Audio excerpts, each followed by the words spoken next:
तर हाय, मी शुभांगी. तर स्वागत आहे तुमचं आपल्या नवीन एका व्हिडिओमध्ये. तर आज आहे मकर संक्रांती आणि मकर संक्रांतीच्या तुम्हा सगळ्यांना माझ्याकडून खूप खूप शुभेच्छा. तर आज वौसा घेण्यासाठी आम्ही दोघी म्हणजे माझी नणंदबाई आणि मी आम्ही दोघीही मंदिरात चाललेलो आहोत. तर विठ्ठल रुक्माईच्याच मंदिरामध्ये किंवा रामाच्या मंदिरामध्ये वौसा घेतला जातो. तर आमच्या घराच्या अगदी जवळच विठ्ठल रुक्माईचं मंदिर आहे. तर त्या मंदिरामध्येच आम्ही निघालेलो आहोत. तर हे जाधवर आहे, स्कूल आणि कॉलेज, जाधवर स्कूल आणि कॉलेज. ते खूप मोठा परिसर आहे आणि त्याच्या शेजारी हा मंदिर आहे. तर मंदिराचा काही असा परिसर आहे.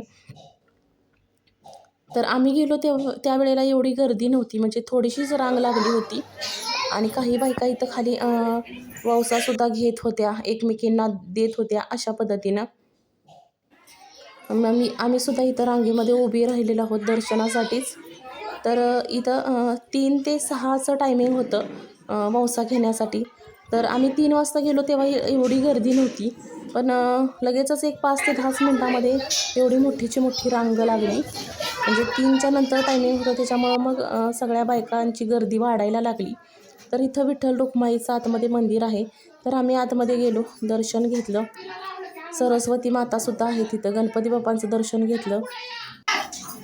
इथं वौसा रुक्माईच्या मंदिरामध्ये म्हणजेच आपण सुगड पुजतो त्यातले एक घेऊन गेलो होतो, तिथं ठेवलं आणि तिथून एक घरी घेऊन आले मी. तर अशाच पद्धतीनं तिथं तिळगुळसुद्धा ठेवलं आणि इथं पाठीमागून आल्यानंतर इथं महादेवाची पिंड आहे. तर इथं महादेवाच्या पिंडीचं सुद्धा आम्ही दर्शन घेतलं, तिळगुळ ठेवलं, नमस्कार केला. जो वौसा ठेवायचा होता तो सुद्धा इथं ठेवून घेतला.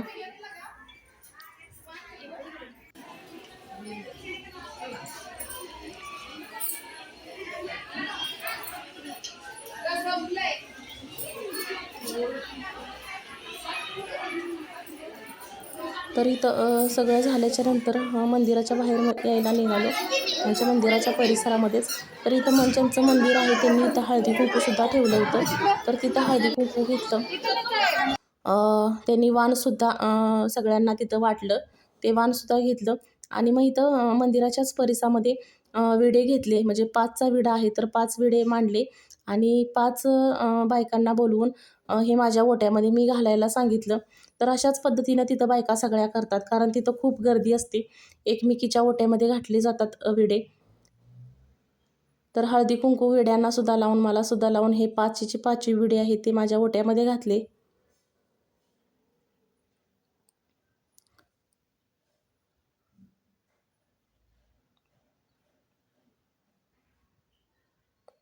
दरवर्षीच खूप गर्दी राहते ह्या मंदिरामध्ये. वौसा घेण्यासाठी बऱ्याच लांबून लांबून बायका इथं येतात.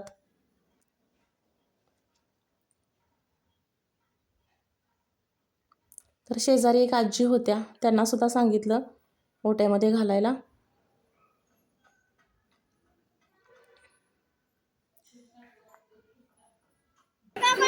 तर इथं काही बायकांनी हळदी कुंकूसुद्धा ठेवलं होतं, म्हणजे वाण जो आहे ते वाण पण भरपूर बायकांनी इथंच आणलं होतं. सगळ्यांच्या ओट्यात वाण इथं पण दिलं.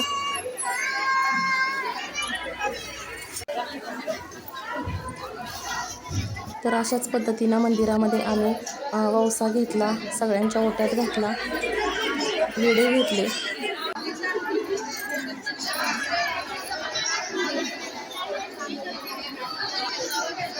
आणि नंतर मग इथं थोडेसे व्हिडिओ काढले, फोटो काढले आणि मग बाहेर यायला निघालो. तर बाहेर येतानाच भलीच्या मोठीची मोठी रांग इथं लागली होती, म्हणजे 15 ते 20 मिनटातच एवढी गर्दी वाढायला लागली इथं. तर बाहेरपर्यंत बायकांची रांग लागली होती, अगदी मंदिराच्या बाहेरपर्यंत.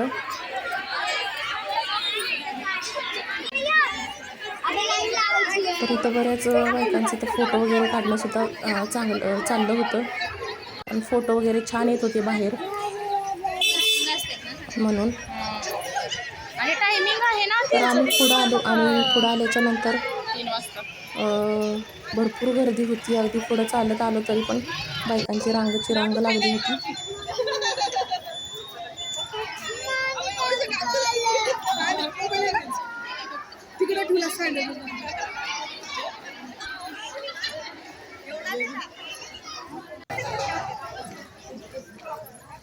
तर चालत चालत चालत बाहेर यायला निघालो. तर थोडं म्हटलं दमल्यासारखं वाटत होतं, त्याच्यामुळे मग थोडंसं बसूया म्हटलं. उपवास पण होता. थोडंसं इथं बसलो, फोटो काढले, व्हिडिओ काढले दोघींनी पण, आणि मग नंतर घरी जायला निघालो. तर इथं बघा महादेवाच्या मंदिरामध्ये ना महादेवाची पिंड दिली होती वाण म्हणून. तर मला खूप आनंद झाला होता महादेवाची पिंड इकडं बघून. तर अशाच पद्धतीनं मग घरी जायला निघालो आम्ही.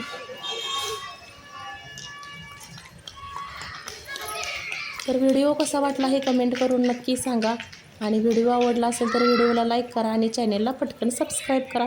भेटूया नवीन एका व्हिडिओमध्ये.